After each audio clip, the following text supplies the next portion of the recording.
And we are live. What up, players? Welcome to episode 78 of Player Life. It is Wednesday, the 10th of March here in Tokyo City.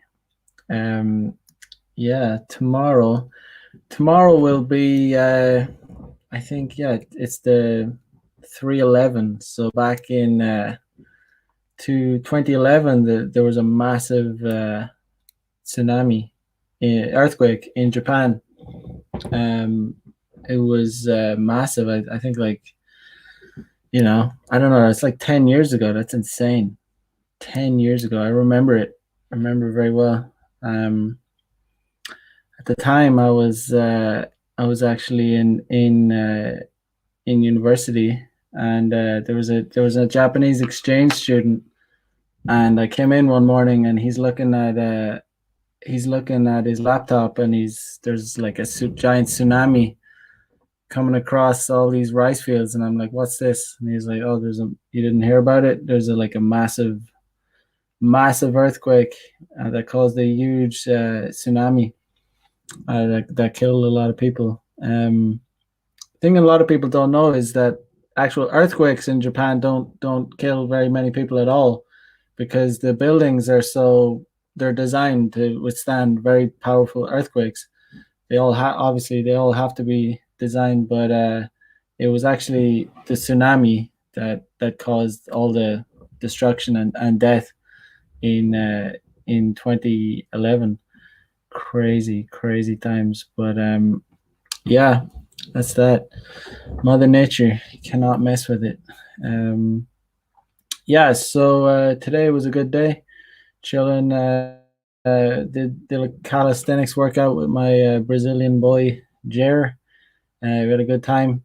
There was like, man, there was the weather here in Tokyo is getting nice. Like it's coming into springtime, and it's just, I don't know. I like working out outdoors because, especially in Japan, a lot of the parks have like workout stations outdoor for calisthenics, so it's pretty sweet.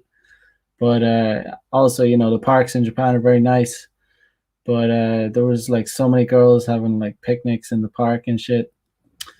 It's good stuff. We saw this guy. It reminded me of MLD because this dude had this little puppy. It's like cheating if you roll around Japan with a little puppy. Um, it's seriously, it's like it's game on easy mode.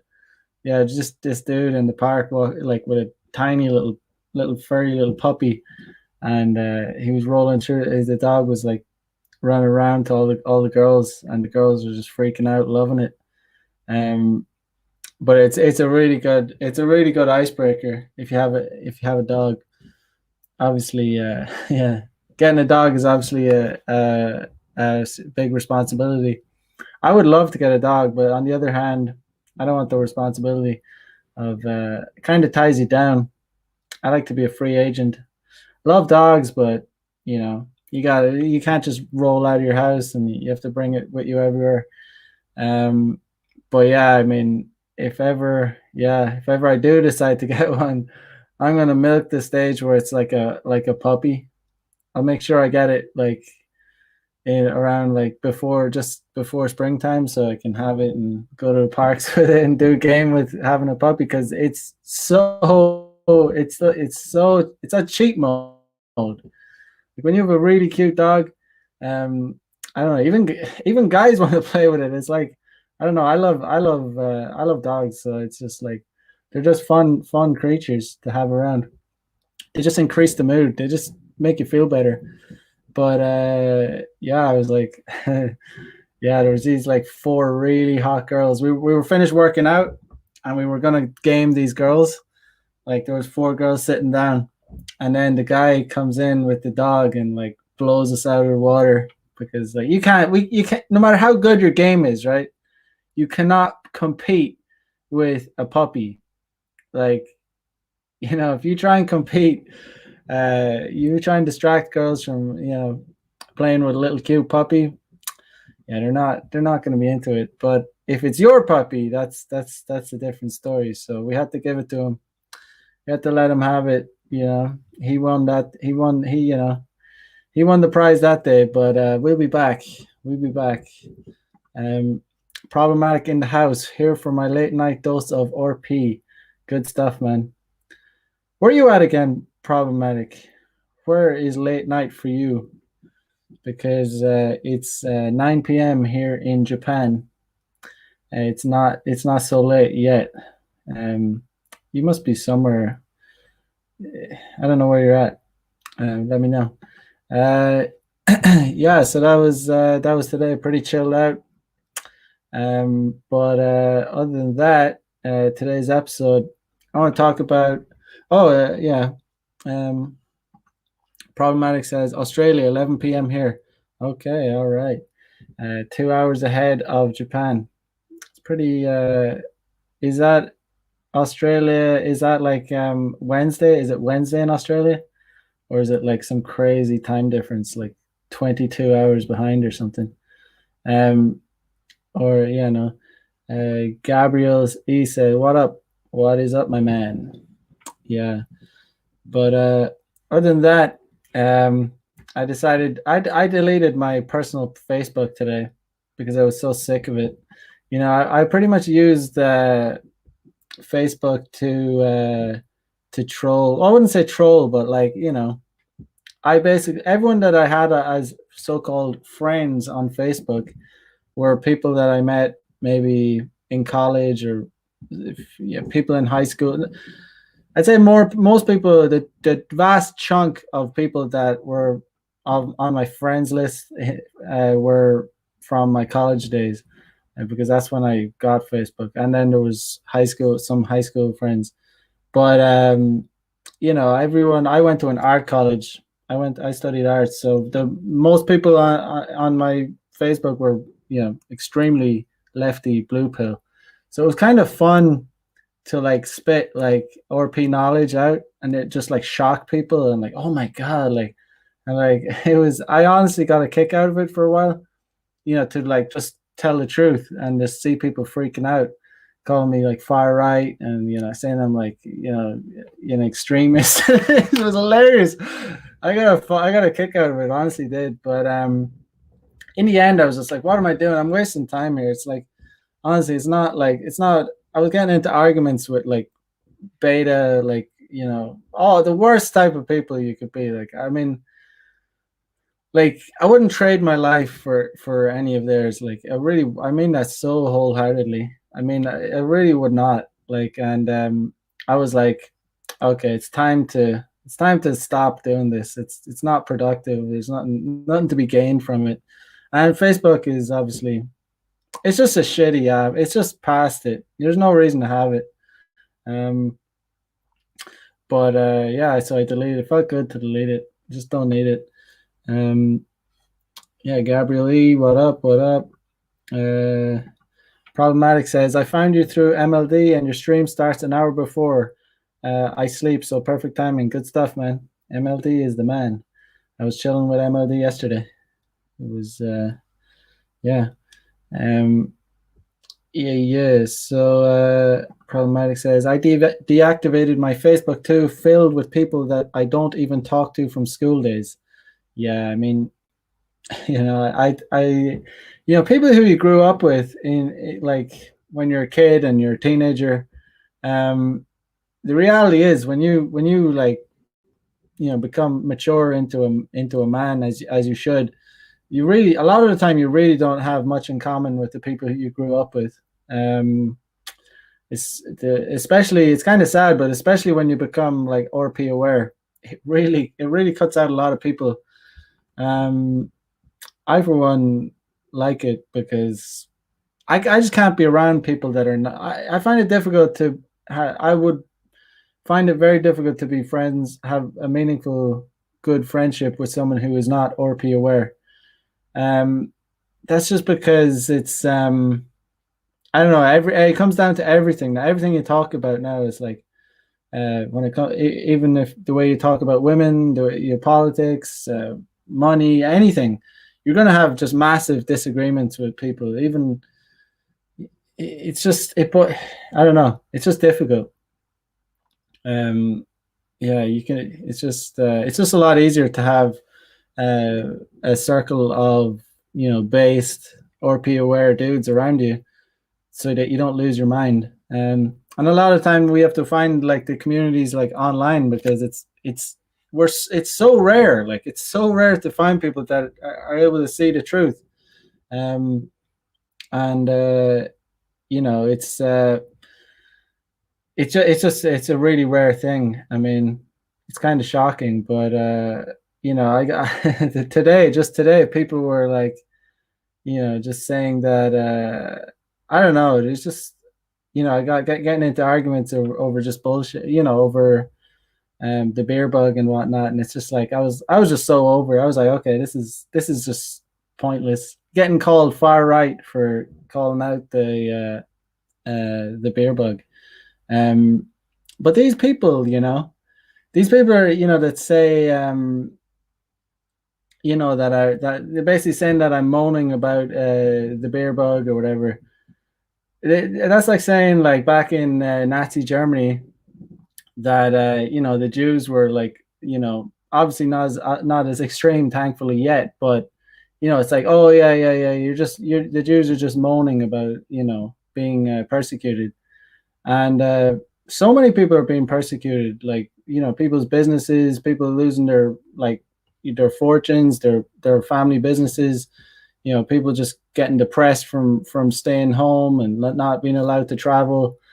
And if you call it out, you're just like a crazy lunatic. If you say like it's bullshit, you're a crazy, far right, extremist. And it's like, these people are so pathetic, and they're so weak and cowardly.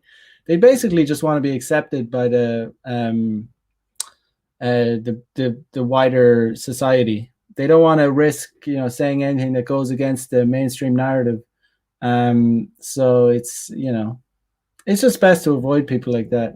I mean, you're obviously going to have to deal with them, because it's like it's the vast majority of people in the world are extremely blue pilled. Um, but it's a different thing when it comes to developing friendships.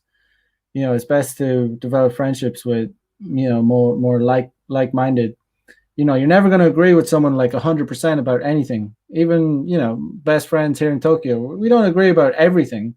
There's no, but like, you need to maintain a solid friendship. You need to, the main principles like need to be kind of similar, or else it's not sustainable. Well, it's sad to say, but a lot of guys that even some guys that I went to college with, might have been tight with them back in my blue pill days, but it's just real hard to like stomach some of the blue pill shit that they come out with. Even when you catch up, or it's like, god damn. Like, I mean, I know this dude, and he's like, he's dating this like real train wreck, um, like years older than him. It's like, he talks about it and stuff, and it's like, I don't know. He's like, I don't know. I can't. It's just hard, because like anything, if you try and give advice to someone that, if they come at you with problems, and you try and give them advice, they'll throw it back in your face.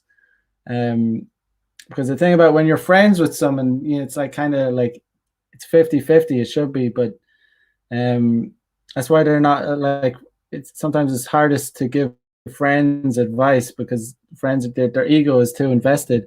They're not willing to accept the advice. It's I basically said, like, why are you dating like a chick that's like way older than you? Like, I mean, it's like she's like, well, like, I can't remember exactly how I said it, but I basically said she's post wall, like she is like, and I was like, I'm sure, I was telling him, I'm sure she wants to have kids. And then he was like, oh yeah, yeah, she probably does, but there's plenty of time for that. And I was like, what do you mean there's plenty of time for that? And he was, because she's like 36 or something, 36 years old. And he said, there's plenty of time for that.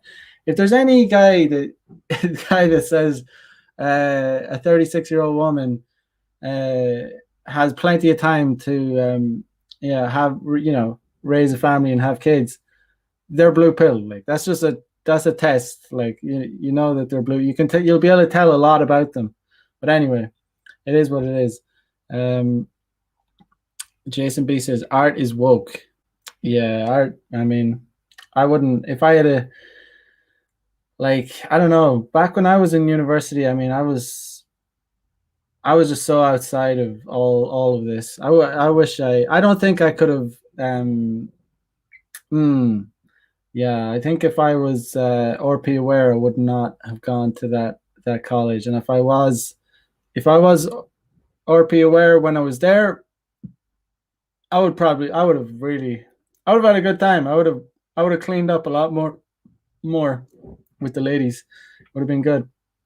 Javier, Joseph in the house. What up, man? Hope you're well. Uh, Eltas says, yeah, Facebook is a cesspool. I have to keep in contact with about 10 people, and that's it. Yeah, I had a few maybe useful contacts on it, but I was like, nah, I'm over it. I just don't need it, you know. If they want to contact you, they'll contact you. Um, yeah, there's other things. I mean, it's just yeah. Javier says, I can't be good friends with people who aren't RP aware. Luckily, my dad is RP aware. That's good stuff. That's good stuff. Even I'll be honest, like my father is not RP aware. Like he's very opposite. Like the opposite. Like he's BP aware. And it's really it does not, it's hard to maintain a good relationship even when you try to avoid like subjects or something. It's just like it just the normal conversation is causes tension because there's such disagreements about uh basic things. You know uh El Ta says, I've lost a ton of people in my social circle as I become more RP aware. That's life. I'd rather know the truth. 100%. I'd rather know the cold, hard truths than, comforting lies, as Richard Cooper says. Like, it's just better to know the truth. Like, I don't know. I think once you like fully take the RP, you're not gonna, you kind of seek out the truth, even if it's like painful, even if it's like um something that's gonna like you'd rather know. um that's how it was for me. um it's like it's almost like people, blue pill people, they just don't want to know the truth, because it's almost like they're afraid of the truth because they're like their feelings will be hurt or something. um Know your worth in the house. What's up, man? What is good? Jason B, what's up? A lot of these guys are so far into their feelings that they can't take constructive criticism, even from even a friend. Yeah, that's the thing about friendships. I mean, if you have a friend and you cannot, if they can't take like an insult, or like they can't take any like kind of banter, they're not really a friend, I think. Like if you have a friend and you can't say something because like it'll, like, I don't know. If you have to walk on eggshells with someone, just kick them out of your life. Just be done with them. Like, kick them out. Well, there's nothing I hate more than having to walk on eggshells with someone. I hate it so much I just won't do it. You know what I mean? Um, Obviously, in I'm talking about personal relationships. Obviously, if you have a certain job and you like certain instances you have to play politics or walk on eggshells, if it means you have to, if it's going to cost you your job to like speak out, then sometimes you have to bite your tongue. But in uh in personal relationships, I'd rather speak freely. It's bad enough if you have to work for someone. Everyone, I think every RP aware guy would be better off like working for themselves, having their own business. It just kind of goes hand in hand with the RP, having your own business, being a free thinker, of um, just free in general. Uh, being as free as possible anyway. So no one has something over you, you know? The thing about being employed by someone is that they have like they control, like they can fire you, they can, that means you're vulnerable. That means you don't have money. But if you're employed by yourself, that means like you're only responsible for yourself. You can't, people can't cut finances from you. They can't threaten you. You don't have to walk on eggshells. Like you just like speak your mind. But even people that do work for themselves, in this day and age, they're trying to come after free thinkers. We all saw what happened, Alex Jones, when they, just deplatformed him off like everything. That freaked me out actually, because I was like freaked out when they like deplatformed him off everything, like his banks, his PayPal, like they really like tried to like crush him. But he still made it work somehow by making his own platforms. But there'll always be people coming after free thinkers. Like they're just like they're always going to be the enemy. Javier says, I used to be a big religious guy until the RP slapped me in the face. Yeah, I mean, the RP will slap you into good shape. Cancel culture is indeed crazy. Cancel culture is all about trying to keep people in line, it's all designed. It's not just a coincidence. It's like, it's designed to, keep people in line. It's pretty dark. I think, I honestly think the whole agenda is like a, what we're seeing happening in Western society is honestly a depopulation strategy. Like they're trying to divide men and women against each other so that they don't form relationships and procreate. It's pretty obvious to me. I mean, it's just they're making men repulsive and they're making women repulsive. So I've said this many times on the show before. Like, I mean, it's also men that are becoming repulsive. Like a lot of the hate that I used to get when I would post RP truths on Facebook were from men. I don't think women had the balls to say something, because they know I was kind of a savage on it. Like I have no like, I just don't have any inhibitions about it. I don't have any embarrassment. Like I was just uninhibited. I was just telling the truth, like what I believe to be the truth, without holding back. And when someone gave it to me, I would give it back to them, like straight up. Like I wouldn't like hide away. I would like, and that's part of the reason why I deleted it, because it's a waste of time. Like it's a waste of time trying to convert like normies. Like don't bother. Just work on improving yourself. I mean, we can put this I'm putting this content out here, and if people see it and it helps them and it kind of wakes them up, that's good. But going to like normies and arguing with them is like oftentimes is just a real waste of time. Javier says restrictions always brings innovation. I would agree. Yeah, restrictions, because you have to innovate when you don't when it doesn't come easy. Absolutely. And that's why that's a lot of what crypto is about. It's like the money system wasn't working. Bankers are screwing people over.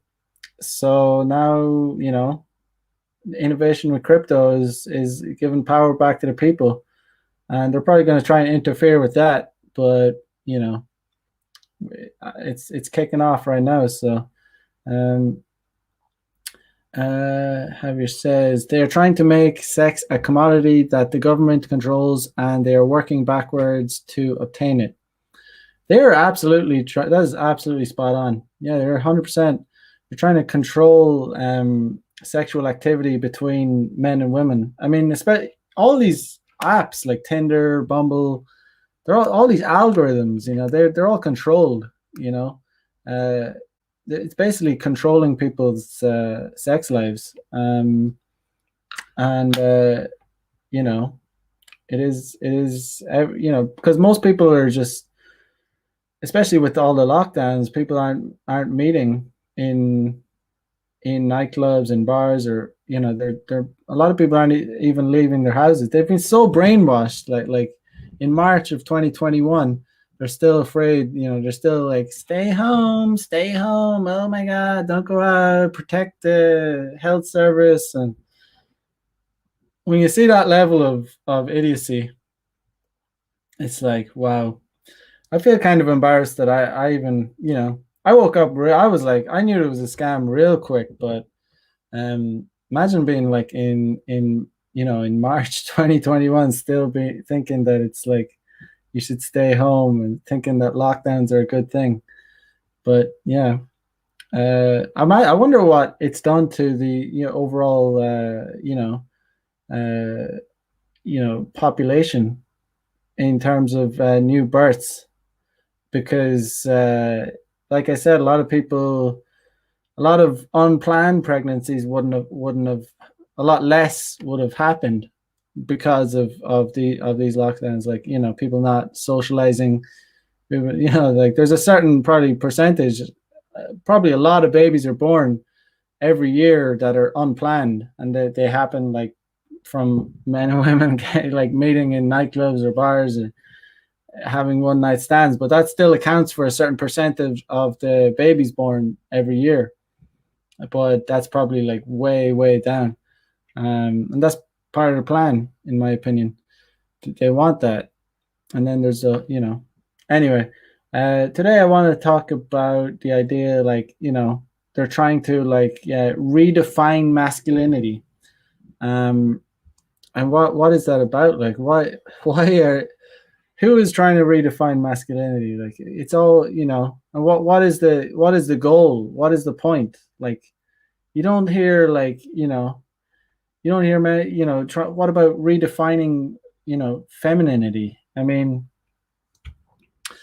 like, humans have gotten on, men and women have been attracted to each other for like millennia, like thousands of years, like thousands and thousands of years, like, um and opposites attract, the yin and the yang. And so why in 2021, so why in the last 50 years are we trying to redefine what masculinity and femininity is? Why now? Why would women be suddenly, because it's 2021, be attracted to men that are more feminine and, show their emotions more and are more cowardly and are weaker and, behave like little girls? Why? They're not. That's the point. That's why it is, in my opinion, a depopulation strategy, because it's making men and women more repulsive to each other, not just physically, but um, even, mentally, psychologically. Um, Personally, I think it's more so the the ideology that is more repulsive to me, even though Western women also physically have obviously they've become a lot less feminine uh, since since the 60s. But more so than the physicality, they've obviously become, more out of shape. They don't behave in a feminine manner. But worse than that is the ideology, like the repulsive, like, kind of entitlement, the repulsive hatred of men, the extreme suspicion, the constant, victim playing. The thing that is most one of the things that is most repulsive to me is the fact that, it's when, if someone is constantly claiming to be the victim when in fact they're actually given an advantage in many ways, given a head start. It's just sickening, because it's like they're claiming to be victims when they're like the opposite of victims. And obviously, I'm not saying that there are no victims of abuse or abuse of power. Obviously, there is, but overall in Western societies, I would say women are given way more advantages in than men are. They're just given a step up in the work, in the workforce. If a woman, if women study in university, study STEM fields, they're going to be given an advantage over men when it comes to getting a job. When it comes to due to gender quotas and all that, they're not looking for the best person for the job based on merit. Like if the woman is better based on merit, then obviously she should get the job. If the man is better, then he should get the job. But that's gone out the window these days because it's not about that. It's about just gender. It's just like having gender quotas, and it's all very confusing because I thought we're all the same. It's like, okay, men and women are the exact same, then why do we need these gender quotas? What's like, we're all equal. They're all the exact same. There's no difference. So why do they need to like modify and create these systems so that they have to have like 50-50? Doesn't make sense to me. But anyway, I saw this article earlier and wanted to share it. Let me share.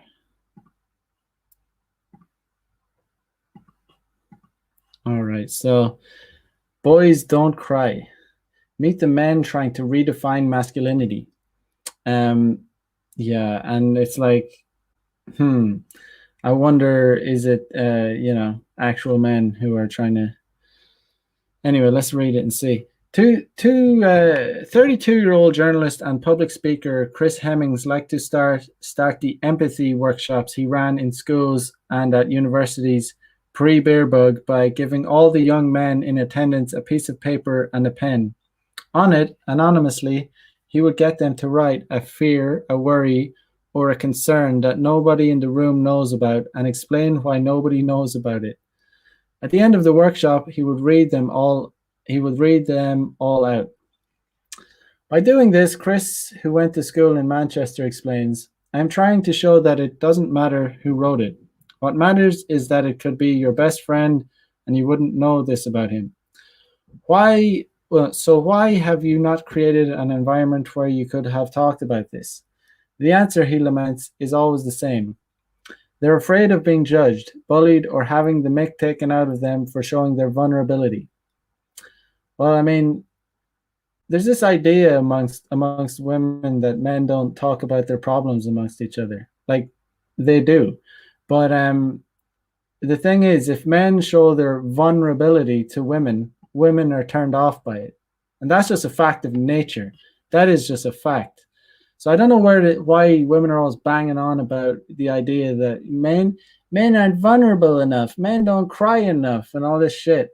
Like, women are not attracted to that. That's not what attracts them at all.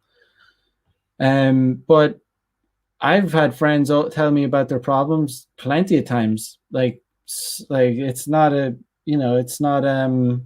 it's never been an issue. I mean, I'm willing to listen to. I've told friends my problems, but if I was to do that to a girl, like a chick, she might pretend. She might pretend to be, be all sympathetic and show empathy, and then she'll ghost you. She'll block you. Like, it's so funny that there's this idea that women are more like, sweet and they have empathy and they're kind and all this. But try opening up and like being vulnerable in front of a chick that you're dating, and her sexual attraction to you will shrivel up. Seriously, I'm not kidding. Anyway, Chris wasn't always so good at talking about his feelings, let alone encouraging others to do the same. When he was in his mid-20s, his father passed away in a hospice following a battle with cancer, and Chris remembers feeling proud that he didn't cry at the funeral, not even while delivering his eulogy. This, he reflects today, was a symptom of a damaging lad culture which prevented him not only from being his true self, but from living a fulfilling and authentic life.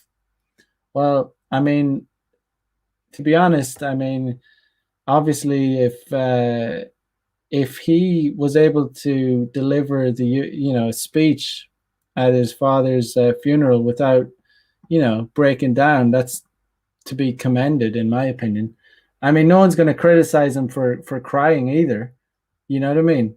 But then again, I mean, the fact that if someone can pull it off and you know, you know, hold themselves together and be stoic about it, that's like that's a that's a good thing, in my opinion.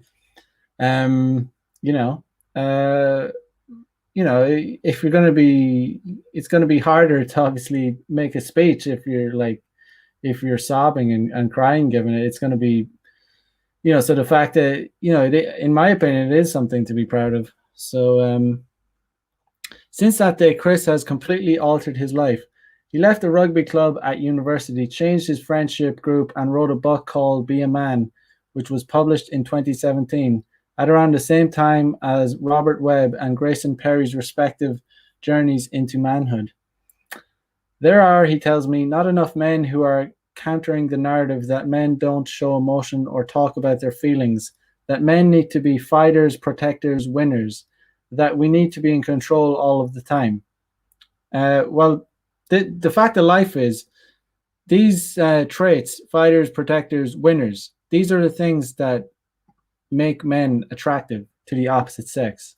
So the minute you stop becoming these things, you become less attractive to the opposite sex. You become more feminine. If you don't like that, tough shit. That's just it. You know what I mean? Like that's the cold hard truth.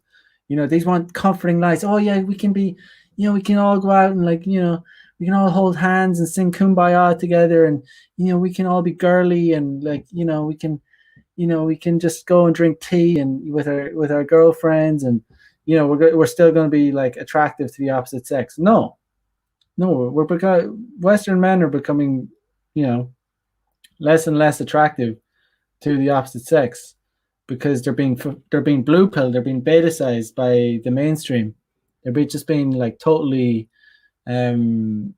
manipulated to think, oh, this is what women want, when it's absolutely not. It's not. Like, go and try it. Go and try and start, like, go on a date, go on a first date and start sobbing about something, like something bad that happened in your life, and see if she'll hit you up again. It's like, I don't know. She might have sex with you out of pity, like, and it's gonna be like, it's not even gonna be. It's not. She's not gonna be. It's not gonna be good sex. It's not gonna be validational sex. Man, nothing is worse than getting pitied. I personally seriously despise when someone pities me. I feel real bad. It makes me feel way worse. Like, I feel way worse if someone, I just do not want to be pitied. Yeah, so it's anyway, it says, we risk being lost in a vicious cycle where young men are not taught to be vulnerable. The boys don't cry narrative is still pervasive, and it's hurting people.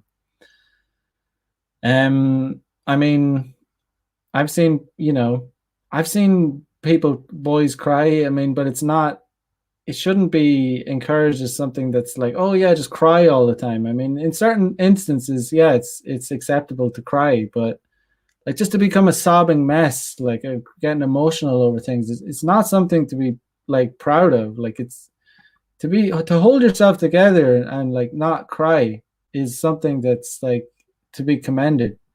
It just shows that you're able to control yourself in a calm and composed manner.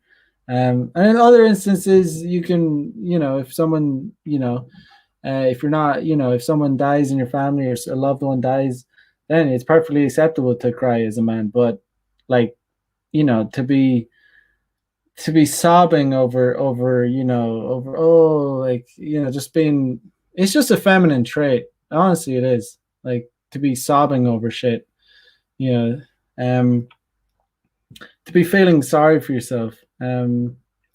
We hear that there is a crisis of masculinity almost as much as the words toxic masculinity are thrown around as a catch all term for any behavior that doesn't fall under the auspices of feminism.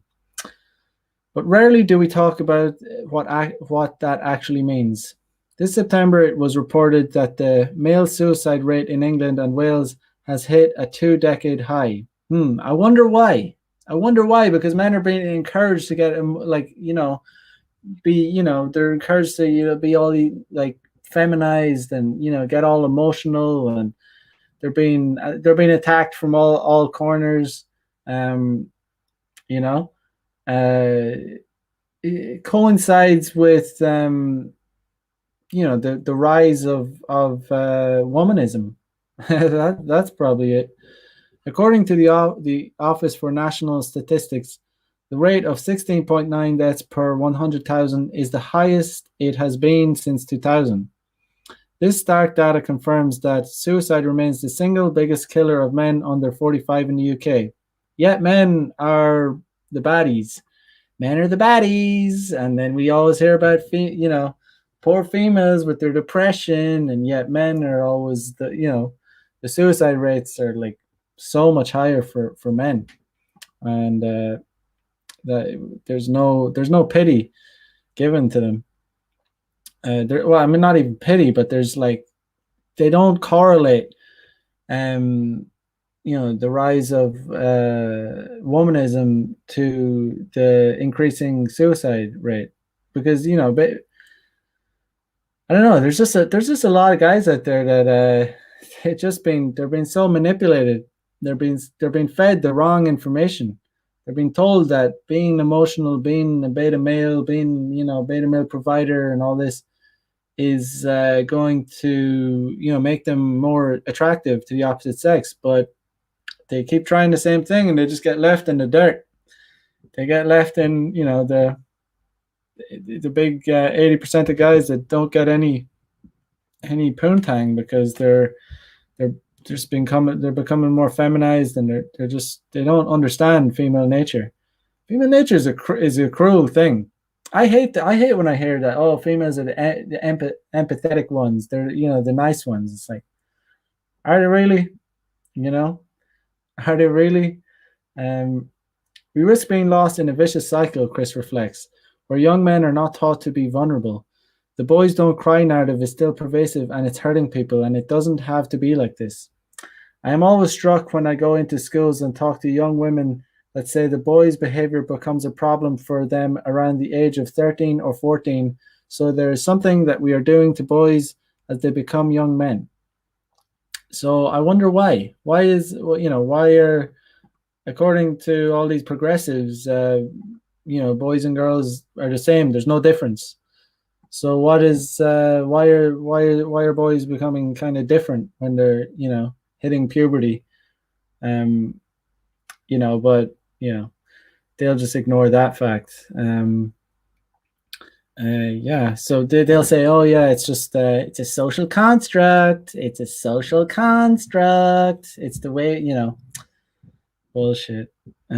Something is clearly very wrong, and it's not only hurting men or causing their loved ones pain. My aim, Chris says, is to engage people in a conversation about how certain aspects of masculine expectation can not only damage individual men and boys, but also women and girls too. I want men and boys to think critically about their own behavior, to recognize that they have the power to help their brothers overcome, among other things, mental health issues, tendencies for violence, and the removal of female agency. Yeah, I mean, it's like, I don't know. He's right. Beyond your garden variety sexism or harassment, which, according to the UN, the vast majority of women experience during their lifetime, what do most mass shooters and terrorists have in common? They're almost all men. Then again, why is it all men? I mean, there must be some kind of difference between men and women. If there must be some innate differences, but they'll just say that again. That's it's the way men are conditioned by the by the society. Between 1982 and 2018, 97% of mass shooters in the US were male. Meanwhile, in the UK, between 2001 and 2002 and 2016, 2017, men made up 91% of terrorism-related arrests. According to Home Office statistics, and as a recent book, Homegrown by Joan Smith, points out, many of them have a history of violence against women. On top of that, last year the campaign group Hope Not Hate reported that a hostility towards feminism is feeding directly into alt-right and far-right movements online. Of course, you're always going to get it. You know, they always go for the alt-right and the far-right. As they found that a third of young British people today believe that womanism is marginalizing or demonizing men, and warned that these beliefs were a slip road to other far-right ideas. You know, it's fucking hilarious. A slip road to other far-right ideas. So yeah, it's just yeah. Why? So there's obviously a correlation between, you know, men becoming more violent and, you know, the rise of you know, womanism, because there's a lot of guys out there that basically, you know, they're just being sidelined by society. You know, they're not being appreciated for all the hard work they do, and they're just kind of losing their minds, you know, or even worse than that, they're like, they don't have a purpose in life, you know.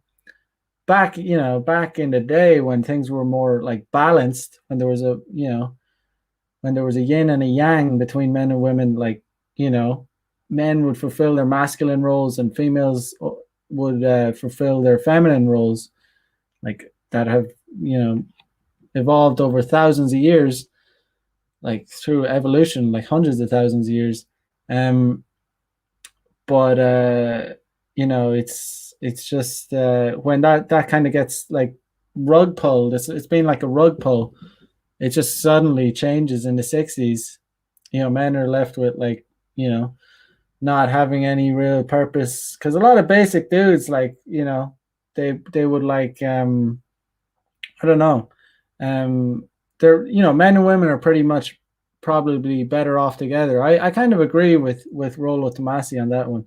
Like, men and women are better off together, but because of womanism, because of this like toxic ideology, they're not, like, not in today's day and age, because it's just, there's not, you know, it's just too risky. The ideology is so pervasive that it's just not it's not a good thing to get involved in any kind of marriage contract. But when things were, like I said, when there was a yin and a yang between men and women, it would have been a better deal. It would have been better for guys to get, you know, most guys to get into a, you know, raise a, you know, make a family, have kids. But not today. Not in the West, I would say, unless you find a unicorn. Anyway, fortunately, Chris isn't the only one trying to reframe masculinity. The Good Lad Initiative. Oh my God, the Good Lad Initiative. It's like a parody. It's like the good. They might as well call it the Good Cook Initiative. Like, you know what I mean? The Good Wee Boy. You know, boys behaving themselves. Is a politically neutral group. Politically neutral. My arse it is. Which was founded in Oxford in 2014. Today, they specialize in helping men and boys to contribute to improving gender relations by making each gender more repulsive to each other, by facilitating workshops in schools, universities, and workplaces. One of the main things that we do as an organization is just start a conversation. The group's managing director, Daniel Rodney Guinness, tells me over the phone, we bring people in and hopefully remove some of the taboos that surround some topics, such as consent or mental health, which they might perceive as hazardous to their social status or sense of masculinity. Yeah, so these guys are just, yeah, living in a blue pill world. I was having a discussion about consent and was asking whether the participants thought that asking for consent was sexy. One of them replied, "No, it's neutral. It's neutral and necessary. You don't say your fork is tasty when you're eating a good meal. Consent is the same." I thought that was really cool. Um, I don't know. It's just like that's a whole rabbit hole you could go down. South Park did a good parody of that, the consent issue. South Park did a really, really good one. Like PC Principal. Well, he went into the dorms and was like handing everyone had to have a consent form before they did anything sexual, and it had to be signed off and all this shit. And it's just like, we all know how sex works, but you know, yeah, it's just clearly a depopulation strategy. 22-year-old James is currently a student at the University of Cambridge. He is also Good Lad Initiative's lead student coordinator. This guy must be such a cuck. Such a beta cuck he must be. Having become involved after attending a workshop himself with the rugby team in his first year. I found the workshop to be a transformative experience, he tells me. It was the first time I was given a space to critically reflect on my inherited attitudes from school. Having just arrived at university, it began the process by which I realized I held a range of problematic views that filtered into my actions. Someone tell this guy that she's still not going to bang him, because this guy is clearly just trying to simp out to get more pussy. But I don't know. The only, it's all going to be, he's never. Yeah. Anyway, at the moment, because of the beer bug, GLI's workshops are taking place online. The topics of discussion, James says, remain as pertinent as ever, though.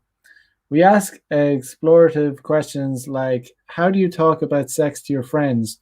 Or do you think it's emasculating to admit vulnerability? Yeah, because when I hang out with my guy friends, we talk about how we want to be vulnerable, and and we criticize each other for talking about sex. It's like that. This is why it's so hard to be friends with people who are not blue pill aware, because the fucking hilarious thing is, it's not hilarious, but like, it sounds like a joke, but a lot of guys are actually like this. Like, you can't have so-called locker room talk with them, because they'll cut you down and say, oh, you can't talk about, you can't say that, or you can't say this, and they'll just try and restrict your speech. And unpack the answers without judgment. His diagnosis of the problems men and boys face is very similar to the conclusions Chris had drawn through his work. One of the greatest barriers to honest, transformative conversation is the fear of saying the wrong things, James says. Yeah, especially in this PC world, like, people are afraid to say anything. And these kind of guys are contributing to that. It means often people don't speak at all or don't ever challenge their own views. The other day I was having a discussion about consent and was asking whether the participants thought that asking for consent was sexy to them. One of them replied, "No, it's neutral and necessary." Anyway, we read that before. It is possible that this work will change long-held attitudes about what it means to be a man. That young men will be able to hold conversations that reshape their own gender in a way that women are currently doing in various ways through contemporary womanisms. Does the fact that Donald Trump, a man known to have sexually harassed women, a hyper-masculine caricature who embodies a cartoonish brute manliness and flaunts it in shameless, gaudy ways as a badge of honor, lost the US election to Joe Biden, offer a glimmer of hope? Could it signal that the needle is moving? I can say that whoever wrote this, I wouldn't piss on them if they're on fire. I just know I would find them a very repulsive person. I just know they'd be, honestly, really. I just cannot stand people like this. Even when Donald Trump said that famous thing, like, grab him by the pussy, it's ironic because he said they allow you, they let you, they let you. It's like, yeah, obviously it's not like, oh, it's not like very polite speech or whatever, it is locker room talk, but they were saying that's like that was like sexual harassment, but the line was literally, he said, they let you grab them by the pussy. um so it's like, if women let you do something, that is consent. um yeah, so yeah. Do. Personally, I'm not keen on conceptualizing the present day as crucial or a tipping point or even a crisis of masculinity. By the way, just Joe Biden. What the hell? Creepy Joe Biden. Like, what the hell? Offer a glimmer. That's why I seriously despise lefties. I seriously do. Like, there's no hint of me there's no I'm not being contrived in the least when I say that. I really do despise them. Like creepy Joe Biden. Let's see creepy Joe Biden right now. Let's just see. Type into Google creepy. He was way worse than Trump. Way worse. Okay, let me stop that. Let me share this screen.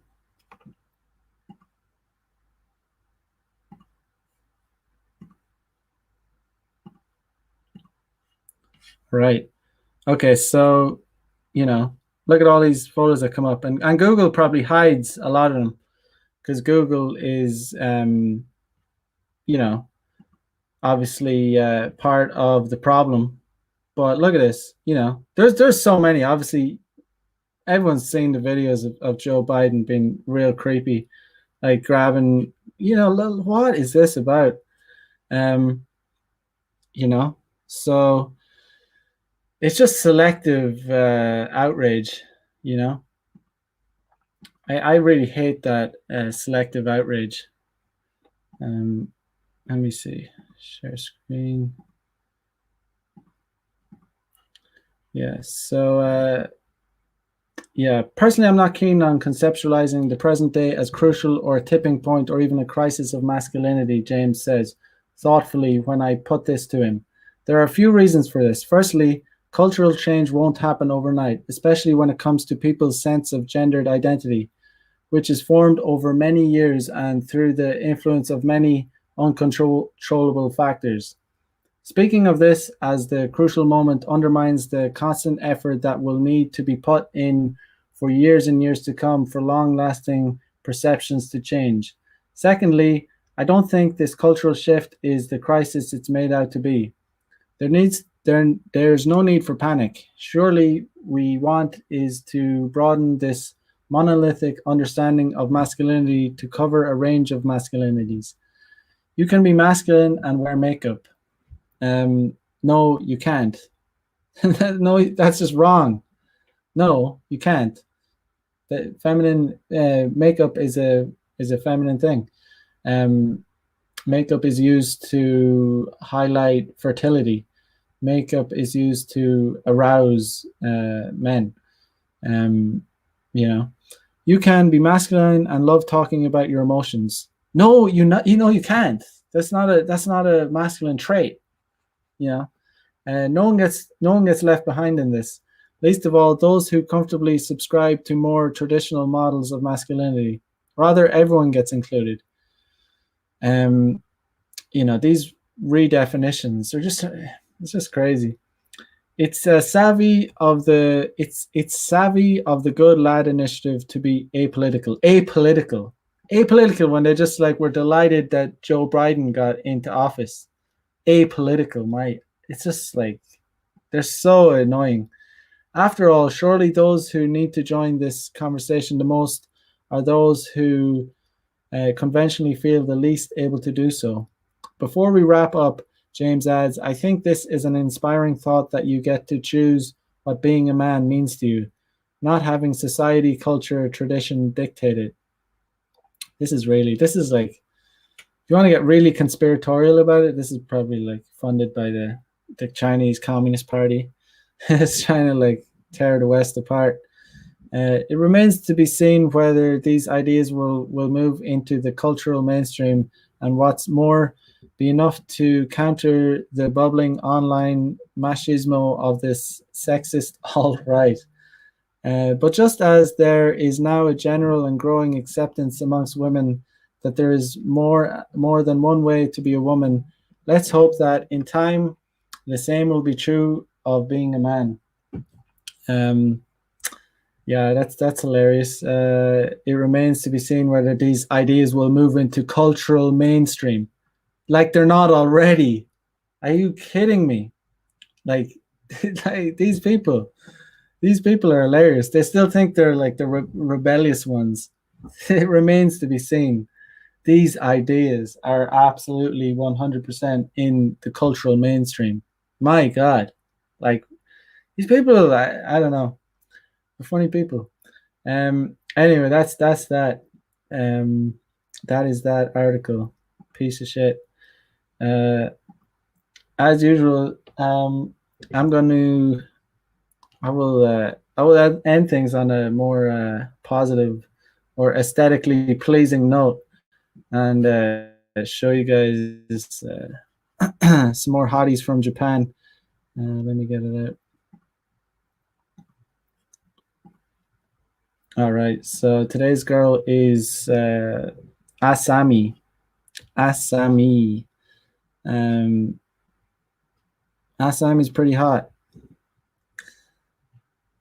Japan is not a bad place to be at all. Let me see. Yeah, sometimes, I mean, you can see girls walking around like this in Tokyo. Not bad at all. Not a bad place to be. If you were in a country where chicks are like this, you wouldn't want to leave either, would you? You would not want to leave anytime soon. Yeah, so I don't know. It's a good place to be. It's a good place to be. For sure. But yeah, guys, I mean, it is what it is. Let me check the comments. Know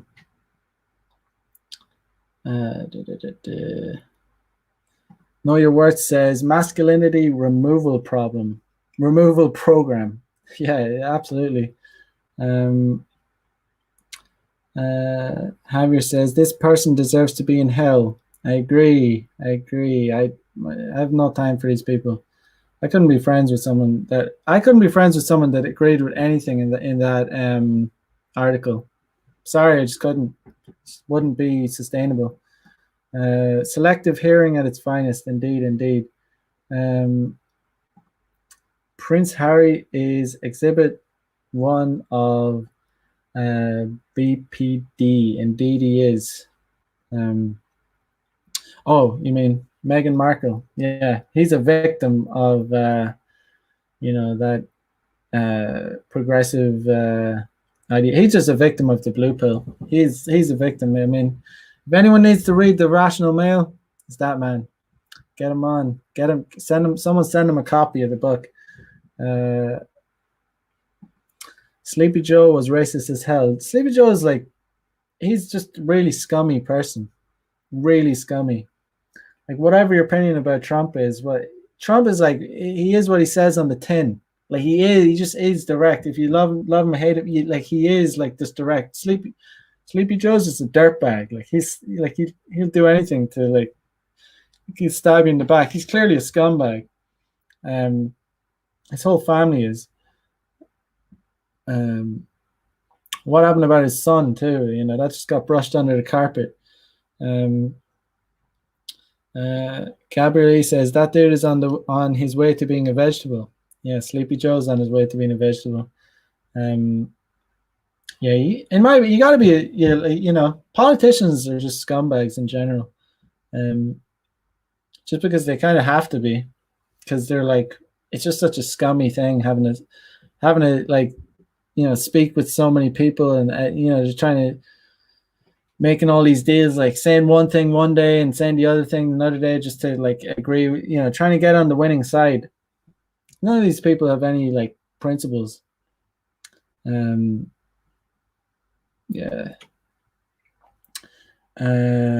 Problematic says this is the type of dude to lay on his head on his girlfriend's shoulder in pictures. Yeah, exactly. He's the guy who wrote this article, type of person to like, yeah, lay in his girlfriend. It's the type of his girlfriend's, she would pick him up, you know, or totally emasculate him. Javier says, exactly, you can't wear makeup as a man at all. A lot of my clients ask me if I do that, and I tell them, hell no. Well, you're a man to know this. You're involved in it. So, I mean, it's to make females more sexually appealing to men. I mean, that's what it is. Javier says, America is being depopulated so China can seamlessly repopulate it. After the beer bug, the immigration rate is going to increase exponentially. It is indeed. I mean, China they had some plan to like buy a huge like plot of land in Ireland and like populate it with only Chinese people. I don't know if it's going to go ahead, but it wouldn't surprise me. Ireland is just sold out. They were talking about making a Chinese city in Ireland. It sounds crazy, but 100%. I could pull that article up somewhere, but yeah. So they're basically taking over the world, China. But lefties will never talk about it because it's like, they're just too cowardly to do so. Matt Dubian House, what up? But Sleepy Joe is a diddler. He's so mentally gone he can't even hide it. Yeah, he's gone, man. He's just like he's out the door. Kamala Harris is gonna be president by the end of the year. I think he's gonna either die or like he's gonna be in a home or something, because he is not mentally fit to speak. But that's a scary thought. The fact that Kamala Harris is that it's just as bad now, to be honest. What am I? It's she basically is president now, but she will be officially be president by the end of the year because Sergio in the house. What up? What up? Coming to the end anyway, but catch the replay. Gabrielle says they are already doing that in Africa. They are indeed. I mean, they're just exploiting Africa, taking but it's only the why European countries that get criticized for stuff that happened like hundreds of years ago. Yeah, China's doing it today, like exploiting Chinese, like exploiting African labor and their natural resources, all that, buying it up. But yeah, I don't know. Anyway, I don't know. Look, this is a good way to end it. Like, I live in a country where there's like a lot of girls that are like this. This isn't like an extremely rare girl that you would find. Like there's a lot of hot girls like this, like super feminine. They don't care about politics. They don't they don't hate men. They're just feminine. They're just feminine, non-combative, hot. That's why I want to stay in this country. Or if I have to leave Japan, I'll go somewhere else. I'm not going back to an English-speaking Western country. Not a hope, because I think they're all going down the same path. But yeah, guys, as usual, like, comment, subscribe. Check out the links in the description. If you want to support the channel, hit me up with a donation. Appreciate it. But yeah, all right, guys. I'm gonna be live with Thor tomorrow. We're gonna talk more about you know, various things. Thor's a beast in the gym. Yeah, we're just going to talk about, you know, life in general. But catch the show tomorrow, guys. Peace out. Bye bye.